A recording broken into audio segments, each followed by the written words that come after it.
Chapter 1. It was all over now.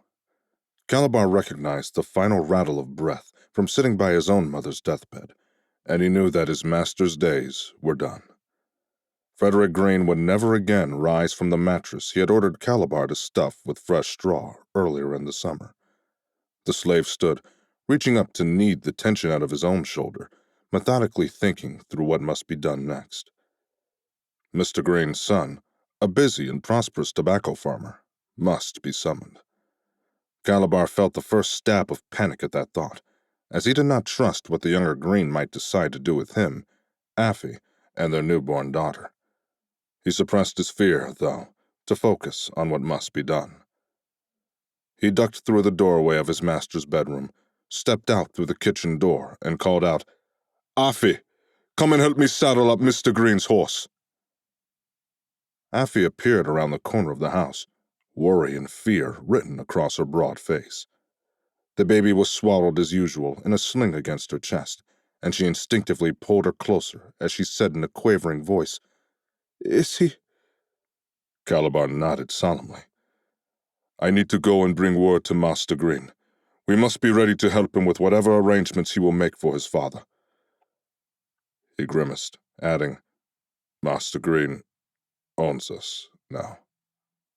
Affie's tears started in earnest now, though Calabar knew from the swirl of emotions that rampaged through his own heart that she wept not so much for their departed master as for the potential chaos that his death was sure to bring in its wake. Calabar stepped forward and pulled her into his arms, but only for a moment. "We must be strong now, Affie. We cannot control what happens after this. We can only do what must be done.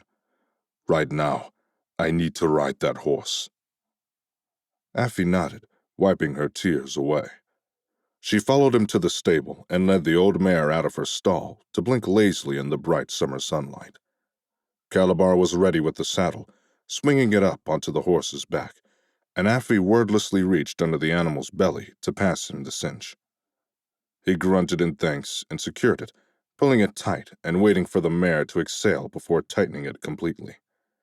He ruefully remembered the only time he'd fallen for the horse's trick, and remembered, too, the harsh words Mr. Green had lavished on him.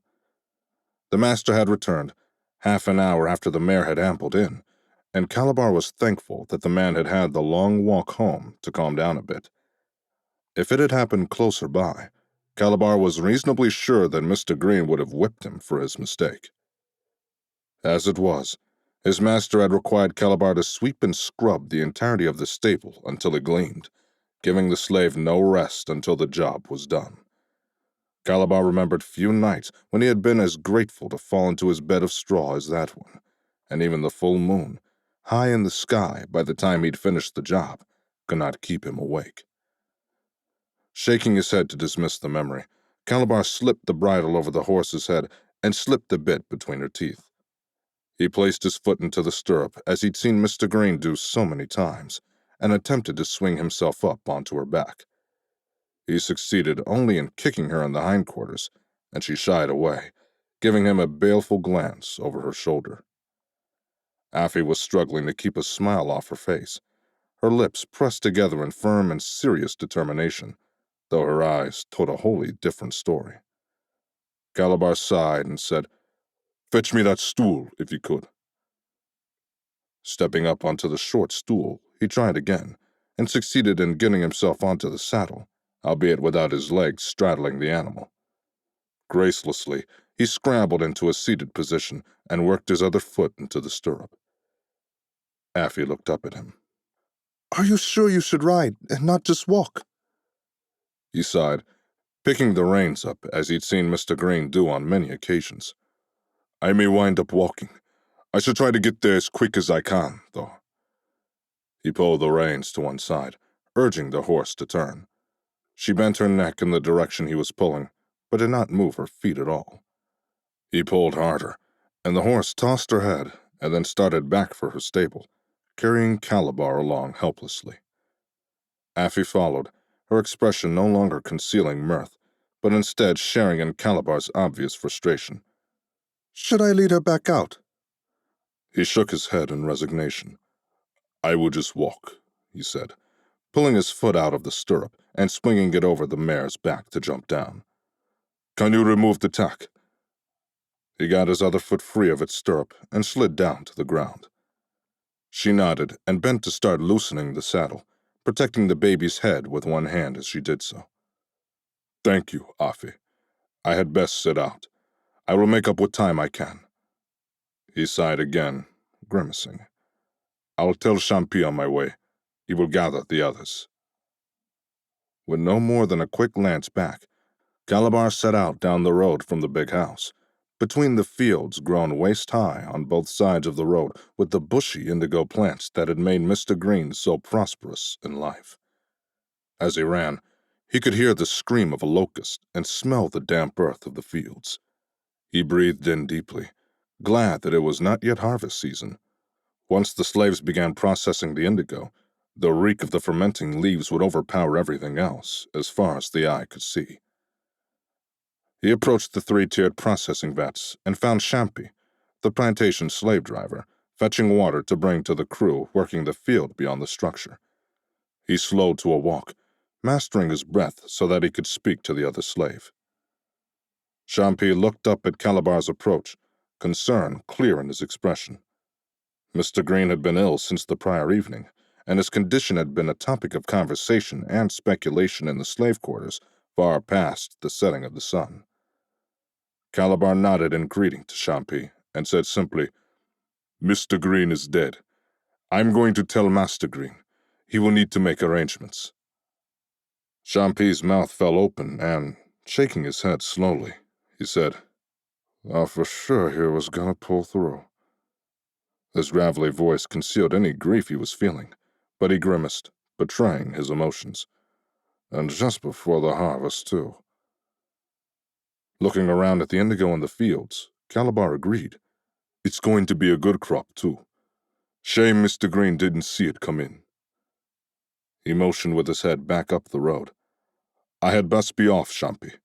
You gather the others and wait for Master Green. Champi nodded. Gonna be some changes here. He grimaced again and turned toward the fields, his steps mechanical. Calabar returned to the road and followed the path to Master Green's plantation. He had accompanied Mr. Green to his son's home several times and knew the way well enough. It was a fair stretch, though, and by the time the large, well-kept house came into view, the sun was dipping visibly from its noontime zenith, casting lengthening shadows across the road. He'd seen nobody else on the road, and a good thing, too, as he did not fancy being picked up as a runaway. But now, one of Master Green's slaves spotted him and waved in greeting. Calabar dropped to a slow walk, his legs burning, and returned the wave. The other man, an older, stooped slave whose name Calabar could not recall, hurried to him, asking, Are you all right?